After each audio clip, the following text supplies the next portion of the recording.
twatandika ddi okulira Zari abasajja bakyusa singa yakanye n'Ssemwanga kuva yakulana n'Ssemwanga n'agende wa Diamond kati ebiseera wawuli bwe ngaakyali n'Ssemwanga because they were together for some good years omulirako ng'ayenda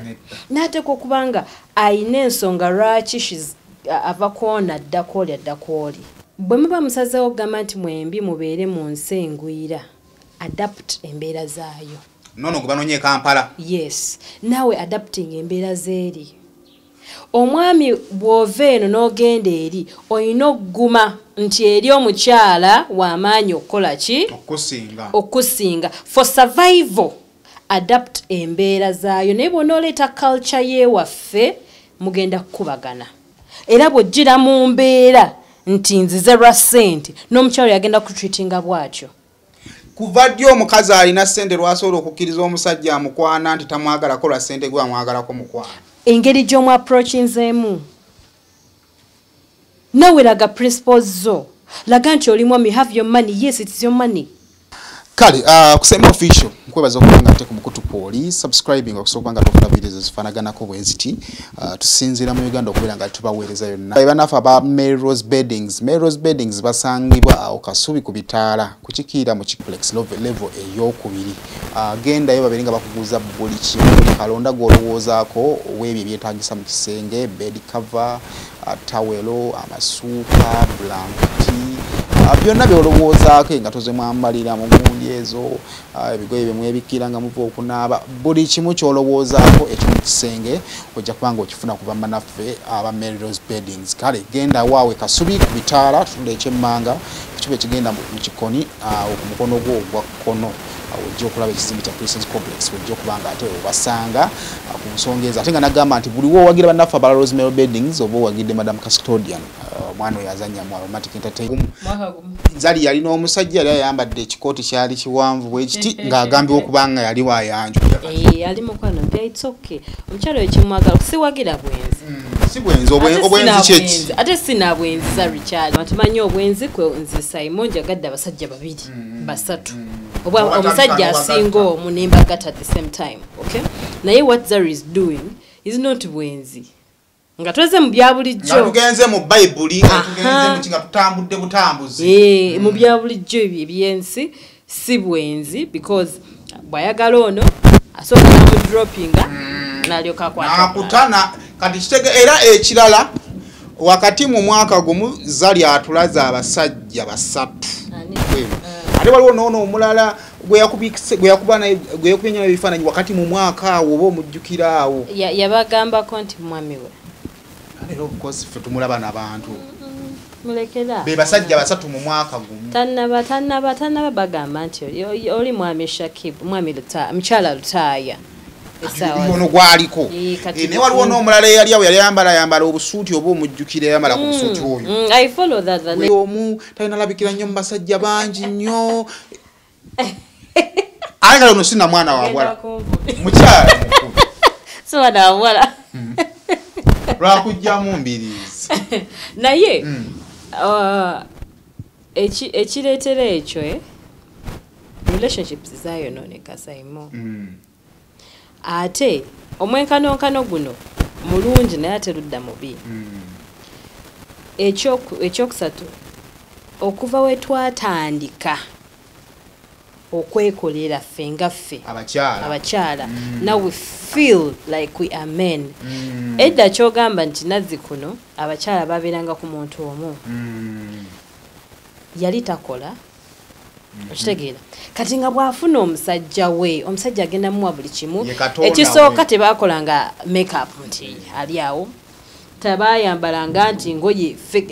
almost everyday tugula engoye naye oli ayambalanga olugoye olumu mwaka mulamba okitegeere kati nga edda kye twalina omukyala yalina omulimu gumu gwakulabirira waka baana na mwami okitegeera naye kati otunuulira Zari she is working she owns businesses ayina abaana be kati alaba okubeera n'omusajja ono ng'agenda kumumanyiira she would rather drop that person agende kuki kumulala because era mufumbo kye kifuula omukazi si bugumiikiriza nti kale era ayenzeemuko twakkiriziganya nokweno show nti abasajja bajja kwendanga we baagala naye omukyala bw'aluzinga eyo enzikiriza nti omusajja asobola okwenda n'amugumiikiriza Saimoe sagala twebuzeebuze Saimo obwenzi nange bunnuma nga nze omuntu era omusajja bw'ayenda nnumwa nga nze omukyala naye bwenvayo nenkugamba nti abasajja benda it is the truth benda but the problem comes in ng'omusajja ono akulaze nti okoze eki ayenze okitegeera ekyamazima nze sisobola kugumiikiriza musajja ayende nnyo sisobola nze nga nze kuliko olupimo mulimu nawo omuntu wakisussa okitegeera kati nze bw'ogenda n'oyenda ogusoose nojja nonongam oba nkugambe ntya naye n'okisussa with multiple women obwenzi buzuulibwa ddi nti bwenzi ng'omusajja omukutte exactly kati bw'oba nga tondaze kola ebyo byonzi tondaga problem egenda kujja wano ng'okoze eki ngondaze okitegeera yes abasajja benzi kitegedde naye ate togenda kummanyiira bumanyiizi waliyo obwenzi n'akamanyiiro okitegeera mulimu oli agenda okulaga I have a friend ye omwami we yajjanga namugamba nange omwana oli yayambadde bulungi akunyumizaako osanga ayagala naawe okoppe akunyumizaako I mean okay endala sijja jogera it is ya munda nnyo ya muntu wange sijja mwogerako naye mulimu oli gwolabira ddala ng'akumanyira bumanyiizi okitegeera Simon ojja omwami wange ayinayo omukazi akola cakes I'm assuming it's a story ey'omuntu omulala mwami wange akola cakes my daughter's birthday comes in nga oli eyo okola obwamalaya bwo nabategeera actually nga sinnabategeera omukyala n'akolera omwana wange cake kamanyiiro kennyini okuva eri anti sitegeera ngolo sinnabategeera nti yavudde wa anti mbitegeera oluvannyuma nti anti yeyakola cake what are you talking about kyekifuula omukyala oli omulungi oba takuwanga kutwa anti labayo singa ndi mu bufumbo okay nkimanyi omwami wange ayina omukyalo omulala gyali family gyeri bayina abaana omukyalo oyo ne bwaweereza omwana wange ekyokulya I would definitely welcome okay oyo mumanyi nti gyali ne kati mulimu bali abakukwesanga kamanyiiro bakale jasaba andi akaniza tebaba serious okitegeera nekitegeeza nti omusajjawo akwogerako bye beyita bisajja sajja nabyo nti akwogerako nti bannange wadde ndi wano nene naye mukyala wange ow'amaanyi ekyo kyanjawulo onjogeddeko ki okitegeera kati ebituleetera nze mu kulowooza kwange ebireetera omukyala yatuuka n'akoowa twatandika ddi okulira Zari abasajja bakyusakyusa singa yakanya n'essemwanga kuva yakulana n'essemwanga n'agende wa Diamond kati ebiseera wawuli ng'akyali n'essemwanga because they were together for some good years omuwulirako ng'ayenda n'ateeka okubanga ayina ensonga lwaki avako naddako oli addako oli okay ate ekyokubiri tebaatupimira myaka nti munnange bodating ngina okumala naye ebbanga bweri tosobola okumala naawe omwezi gumu azironga zinsanyuse bwendabanga no bwendabanga tolina gyontwala I'll dump you okitegeera and I'll go on to someone else I am not justifying nti ekyo kirungi kyakola because botu at the end of it all tuli bakyala ekikolwa ng'ekyo at some point waliwo ekifaananyi we kituteeka ekitali kirungi naye bwe tuddako muko obuntu nti omukyala ono muntu naye she's a human being tayenze ayagadde ono but breakups are normal wala yaŋŋambye nti kubigenda mu maaso Zari alina eddembe okukola byonna byayagala kubanga ekisooka it is her life bulamu bwa livinga naye Zari azadde Zari wano y'omu ku maama abalina abavubuka nga abaana abavubuka zali singa olunaku lukyalo mu natandika okulwanagana n'abakazi abakulu nga baagala abaana be, would she be right? Mwe abasajja abakulu abawasa abaana ababbe muzaala muba batuufu. Omusajja gyakoma okukula gyakoma okufuuka omuto. Abannono. Kati okwagala kuliko nti ono mutono mukulu gwe nti toyina kwagala mu mutoba, you know? Ekikulu someone gotegeera. I saw a post nga Zara gamba omwami ono omwami yamwagadde nnyo gwe yafunye eyakamwagala ennyo yakamtreating her right, something like that. Gwafunye naye bali abakula. He's been in South Africa for long, unless otherwise. But sobola okujja wa Zari because of money. Are you alive? Yes. Kyogamba teriyo. Lwakwano ne Zari oyo goolaba oyo. Eringanga nsi emu ennungi buli omu gye yandiyagadde okulambula. Kibalengedde okugamba Zari mukyala ayagalika. Ayagalika, I'm telling you. She's so sweet. Nafula abakazi banne tumulaba. So sweet, kiyinza otegerekeka obubi. Ate alabika bulungi. You look at her and then you're like, obanze ndi ku kibanange. Yayimirira awo bamuyitako buyisi. Okitegeera, she's beautiful that anyone would love to have a woman like her. Kale, kusema official kwoli, subscribing ku mukutu guno, nkuziramu kwa kutegeza banafa ba Melrose Beddings, basangba okasubi ku bitala, kukikira ekikoni, ku kizimbe kya Princess Complex, level eyokubiri, gwe yetaaga ebyo mu kisenge byonna. Buli kyolowooza ko libozibiriza amaaso go ngandyagali okukiraba mu kisenge kyo, genda banafa ba Rosemary Beddings. Kale, Aisha Foundation addamu kwa kutegeza mmwe abaagala okubeera nga temuyambibwako ku baana bammwe, oli eyo ku kyeyo okola naye akasente bw'okawaayo ate ne kakozesa ebirala ate ne katatuuka ku baana bo ebifaananyi byofuna okuva ku baana bo tebikusanyusa kyo kati wagenda kukolerera baana bo agamba nti abaana baleete bateeke mu ssomero gye bagenda obbalabirira ng'abaana oba owulira nga bandigenzeko ne bakyala okuva mu holiday basobola ovaayo ku ssomero oba owulira nga tolina gweweesiga kusigaza mwana wo basigale ku ssomero balabirire bulungi ng'abali ewaka enamba gira ku screen gy'ogenda okuba nga ate okubako bannanga obufumbo bw'abaana omanyi nina mukwano gwange ali bweru ali single and her dreams is to kufuna musajja in one of our discussions twali tunyumya n'agamba abaana abannayuganda betulina eno n'apeereza some of the clips ez'abaana bannayuganda nga boonoonefu abamu balina mu bisiyagasiyaga ebyo nga ye kyekifaananyi of Ugandan men abali munsi mwawangaalira so ya believing anti alina kudda wano Kampala n'afuna omusajja ono waffe era abasinga bagenda bakomyewo e Kampala ne bafuna abalenzi abamu babafunye and the men have settled, they are in a stable relationship obulamu butambula but the examples yatuzina abajiddwa e Kampala si bawala si balenzi ne bajja n'atuuka ebweru n'azaalayo omwana omu banaamuzaalamu abaana n'amuddukako nga maze ofuna ebipapula one binjagala twogereko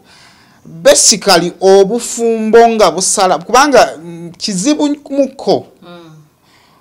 batono nnyo n'ava ebweru najja n'afuna omusajja wano omusajja oyo nga amusinga ssente kizibu muko ebiseera ebisinga abaana baba balina ssente zaabwe ekitegeeza nga dda wano Kampala kufuna musajja gwanaasa tulinga naye kukola bufumbo ne we end up nga relationships ezo ziganye of late Rabadaba egambibwa okubanga in quotes eyinza okuba yamenyeseemu ne bw'owuliriza ensonga z'omuwala ono ku mukyala owaffe owa wano nga ali mu bufumbo n'omusajja amulabira temuli nsonga yagaana okukola omusajja aba agaanye okukola zilonga azabaliisa how is it your business tabuuza nyazaala wange tabuuza maama nsobola okuba nga twagaana weyazagaana okugatta ne maama wo najja kwagala kika kyonna si nsonga yakyusa password namugana tokyusa password wano mu Uganda buli omu tamanyi password ya munne naye ku background yemu nze mwami we wakaze ndabirira buli kimu where is the problem tuyambye tye baganda baffe because bo believing omusajja omutuufu yandibadde ava Kampala ate nga bwe ndowooza ojja kunyamba onzijukize points ezo olina points oyogedde nga I have to talk about them embeera y'e Bulaaya yanjawulo embeera y'e Uganda ate tekiri ku bakyala bokka n'abambi the so many men abali eri nga bagamba bagala kufuna wa kitegeeza so many embeera y'e Bulaaya nti bwe muba abafumbo engeri obufumbo gye babukwatamu si engeri gye bakwatamu obwa wano. It's okay Bulaaya omukyala is a priority okusinga omusajja wamaanyi nnyo. Ekyokubiri Bulaaya teri budde mwenna muyina okukola okitegeera mba mwagala okukulaakulana muyina okukola omukyala aba ayingira omwami ng'afuluma omwami aba ayingira omukyala ng'afuluma abasinga obungi yembeera eriyo. Kati tufuna obuzibu nti bwe batuwa eri abaami baba baagala baba treating in an African way ng'omusajja okitegeera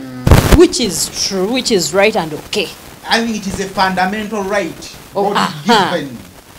Nti omwami oyina okumufumbira oyina omugololera oyina okukola ki ebitaliwa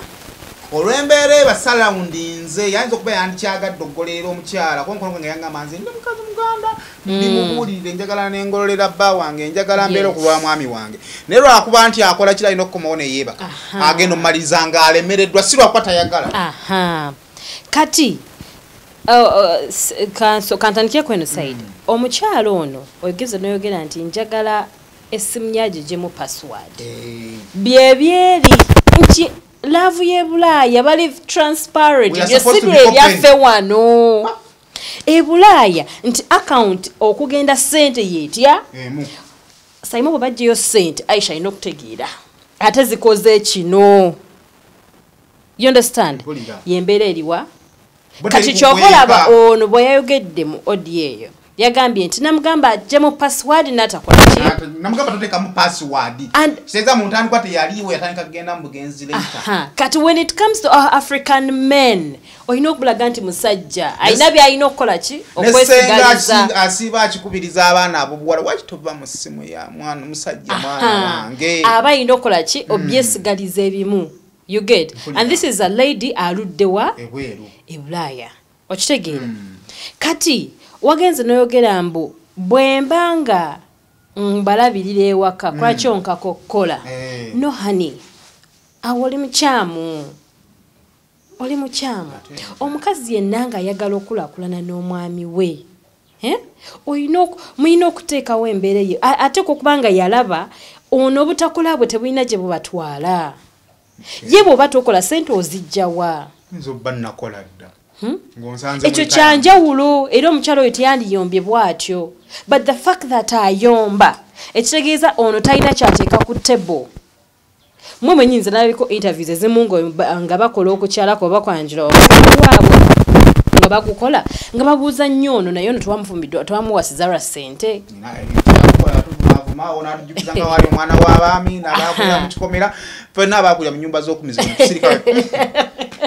okitegeera sazzaayo kigambo kyange sinagannangira bituufu. You understand? Kati omukyalo ateekwa okuba nga alina ensonga lwaki eyogedde bw'atyo ayinza okubona aleera ngalo kati ono engeri nti gy'ali omuyimbi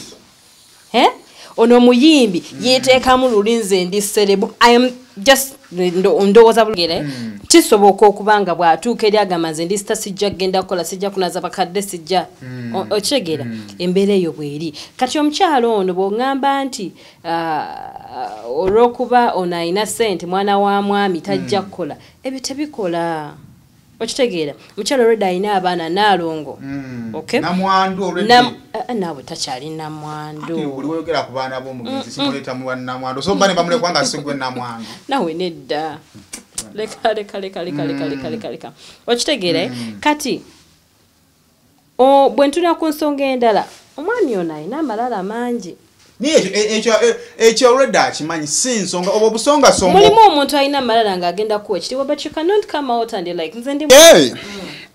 olowooza bino byonna byeyogerako bituufu omusajja tayagala kukola bikoze bitya naye kinaadengezaako okuzimbira nti bino byonna omukyala abyogera with a background nze ndabirira ewaka singa tubadde mu maka nga Rabadaba yalabirira ewaka okukola kw'omusajja nga alabirira ewaka kuyinza okuleeta ebibuuzo eby'obuntu ne buyinza obutabaawula anti olaba bw'owuliriza audio y'omuwala alina ke yagambye Rabadaba yansanze mu kisenge n'alowooza n'agamba nti njogera na musajja ffe tuyinza okuba tulaba bino ife public Rabadaba ina amalala tayagala kukola naye ng'ensonga ndala because omukyalo yafumbirwa Rabadaba I believe ng'amanyi empisa ze. There is a bobali bakola embaga yagamba bali she's a best friend, they've been together for 20 years and all that. Okitegeera kati ateekwa okubanga yali amanyi empisa za Rabadaba nti tayagala kukola nti tayagala mwana wa mwami okitegeera kati ng'ensonga essaawa zino ebaawula ndala nnyo nze kasita yakoonyeko kali mbu simanya yansanze mu kisenge nga njisimanya n'agamba njogera na musajja ako kokka kakulaga nti waliwo ensonga endala si zino kati zino omukyala n'azigattiriza tayogera na maama wange takola ki okitegeera naye nga tuzze mazima kulwaki omuwala nannyazaalawo si muwalana n'okimanyi nti waliwo ebisinga nnemerera okukwatagana ne nnyazaala wange omuwa distance lwansonga saagala kumenya mutima muwalawo awo mutuufu ayinza okuba nga alina ensonga lwaki tayagala ayogere na nnyazaala we nga baali mu kukwatagana okitegeera maybe nnyazaala criticizing ono akola oba teyamutegeera okuba waliwo ensonga lwaki you understand naye kati nze wetwogera ku clips ofanze ze nalabyeko nganze omwami obutayagala kukola bwe bukyamu ono omukyala ali independent ono omukyala ali independent okay kati Rabadaba ategeere nti obufumbo togenda buleeta mu nze ndi prince nze nakulira mu lubiri okay this is marriage temanya mumbejja temanya prince temanya mote okitegeera kyekimu essomero eryo lyerimu ebirina okulifuga byebimu principles zezimu oteeka ebbali obwa serebu bwo oteeka ebbali olyo okula wa mwami okulira mu kikomera n'ofokasinga kuki ku bufumbo oli agenda kubuuza bino byonna tubyogera ne kati kino ekyo twogerako kirwadde kinene we abaana bambi abali ku kyeyo bawulira bali comfortable okumoving in abasajja abakulidde ku butaka kuba balowooza nti be balimu embala yeewaabwe naye obufumbo bwe tubuteeka ku minzaani obukoze butono ku obwo obutakoze kati nze mu kulowooza okwange mu kulaba okwange bwe muba musazeewo okugamba nti mwembi mubeere mu nsi engwira adapt embeera zaayo nono kubanonye Kampala yes nawe adapting embeera zeeri omwami bw'ova eno n'ogenda eri olina okuguma nti eri omukyala w'amaanyi okukola ki okusinga for survival adapt embeera zaayo naye bw'onooleeta culture yeewaffe mugenda kukubagana onfuna mugenda kukubagana kati muyina okuadaptinga embeera eyeeri bino nembiziba that is why mulaba bwe mugamba ba celebrities bangi bavudde Uganda n'atuuka eri n'abweyambula bonna bukoma Entebbe airport bw'atuuka eri aba mulala nnyo kibadde kitunyigirizaamu ffe ng'abasajja kubanga okuadaptinga embeera gye wasalawo genda mu nsi engwira onfuna na interview gye nali ndaba waliwo omuzungu abadde alina clash nzire mukazi we bali mu kooti yabadde Caritas yabadde amukolako interview eyo naye nalabye nga omuzungu ne kimusumbuwa ebimu ku bimusumbuwa yalowooza bannayuganda tuli transparent nnyo tulinga bo ate nga ffe tuli babbi yena yebikula naye n'awaayo yonna essaawa zino omukazi yamutwalako buli kimu yagambye bw'agenda mu courts tezina kye zimuyambye buli kyeyogera okyerya ddala nga bali corrupt yeffe bannayuganda that is our Uganda it is not good naye that is us onfuna kati yandi adaptinze embeera yeeno onfuna kati ne bano baganda baffe abagenda ebulala bagezeko okuadaptinga embeera yeeri when you adapt the situation omanya how to handle it omanya how to handle your marriage ng'oli eri kati ekirala olumu tulemala ife ngaffe bannayuganda omunnayuganda agenda eri bagenda kumuwa essomero lya bwereere asoma omwana asomere bwereere medical services za bwereere okitegeera waliwo we nawulireko mu covid I think it was Donzella n'agamba nti babaleetera emmere ewaka okitegeere olaba gavumenti yaabwe yo efa nnyo ku munnansi okitegeera kati bw'oba tomanyi nnaku yo ng'oli munnayuganda bw'otuuka you relax. That is why you find some people ne webuza amaze bangi Sweden amaze bangi UK amaze bangi mu America na kuma kutaka nga tayina kalina kubanga eri ebintu bibadde obyabwere because eri byabwerere okitegeera abaana bano when you talk to them bakola kibatusinga ko nti bo bafuna nnyo. Yes, we are Ugandans. Wembadde Dubai bantu bona bembadde ntambulanga nabo tubadde nga tubakye ko kye tugezesa ne mugambo yo mu Nigeria nga sinna mutuukako wala tugenda batuka ko nga boogera lu Nigeria ne mugambo yo mu Congo wala tugenda batuka ko nga bachi ne ngambo yo mu Uganda ero gendo mutuka ko nga batayogera Luganda ali mu Lunyankole ninga munachi mu Uganda kitegeeza nti feke tuli kye tukola tekisobola kola kikubula oba n'abaana nabo besiga nnyo baleme kwelabira nti bannayuganda nti wadde principles zaabwe in a relationship you need to be open omusajja ino mubuli ebyobugagga byo naye ate if you're dating a Ugandan live ebiremu byerekereyo kubanga ate nze musajja wenkizo wandi mukazi wange yankweka ate nanze sikiinaako buzi kubanga nkoze nkimanya abakazi babeera mu bufumbo ne bazimba kalina ewa. You're very right and kati kyankama nti oli yagezako kadapting embeera zeeri ono kyatalina ono musajja yagala omutreatinga ng'omusajja you have to give him that respect that esembayo okitegeera with his privacy. I mean you do what Ugandans do, okay? Ne kati ono bambi alabika yayagadde omwami wa very transparent messages azikwata amasimu akola atya okitegeera akola naye bwakola kasente bakalaba gye kagenda embeera bwekyo. However bwengenda kusaidia Rabadaba amalala mangi nnyo ng'obeesinga ku ky'obuyimbi oba nalabye ng'oggyeko n'ekyobuyimbi bwe nalabye Kasita yagambye nze ndi mwana wa mwami nakulira mu kikome ngamba nga tumanyiddwa kyova olaba byogera oli nga bamugambye si atadde sente mu mukolo no yeyazemu nabyogera bakomezaawo kakomye kati kale bwe nalabye akantu ako mulire ngamba tukyeyombekera nnyo wakati nze Aisha you cannot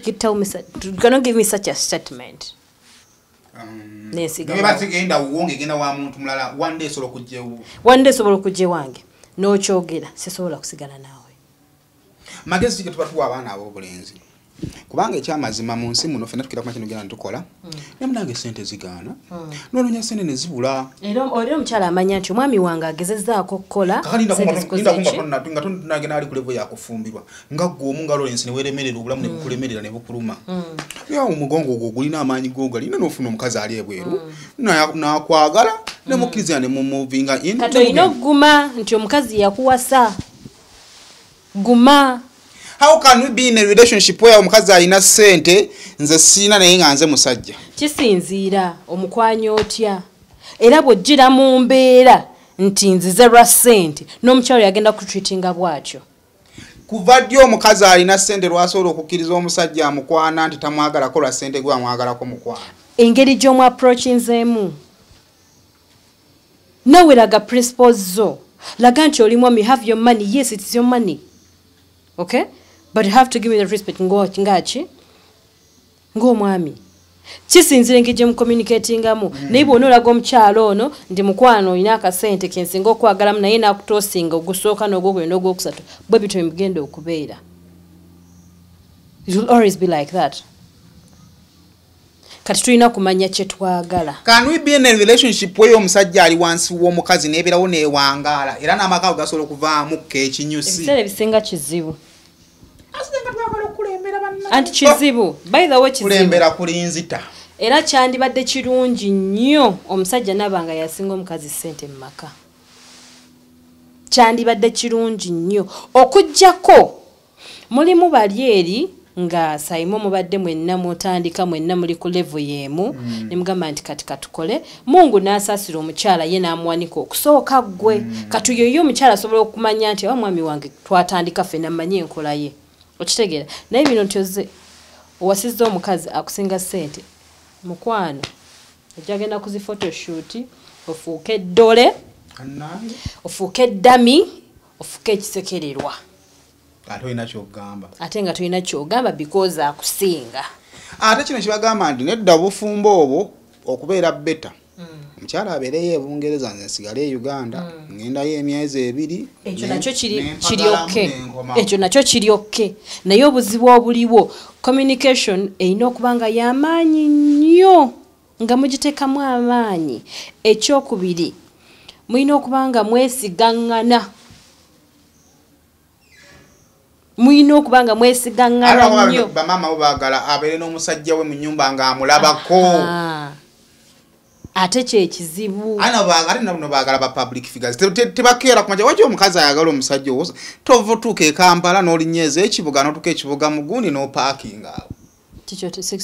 ofunayo omuntu ng'ali common eyo si wa bulijjo ne bwaba bulijjo abantu omanyi ssente eno ssente nzibu nnyo omuntu yenna ne bwaba musajja ne bwaba mukazi ng'ava wa n'atuuka mu ssente nkubuulira akyuka bw'azirabako omusajja walaba ku ssente nzibu omusajja atalina ssente bw'azirabako anoonya ngeri gy'azibba ze zitubezaawo naye ssente kisiraani so bagezeeko we've been talking about your love yabali bagezeeko okuadapting embeera yeeyo either afumbirwe omusajja nga weeyo okay bakwatagane ebyeyo anti kyekugamba nti biba bisajjasajja lwa nsonga bamanyira embeera eriye okukola kwabwe benefits nyingi. You understand? Kati agume abere n'abiri. Naye as long as ayagala musajja nga avudde Kampala wano e Uganda, or either omusajja adapting embeera z'olimu oba gwe okukkiriza okusigala in that African culture. Okitegeera?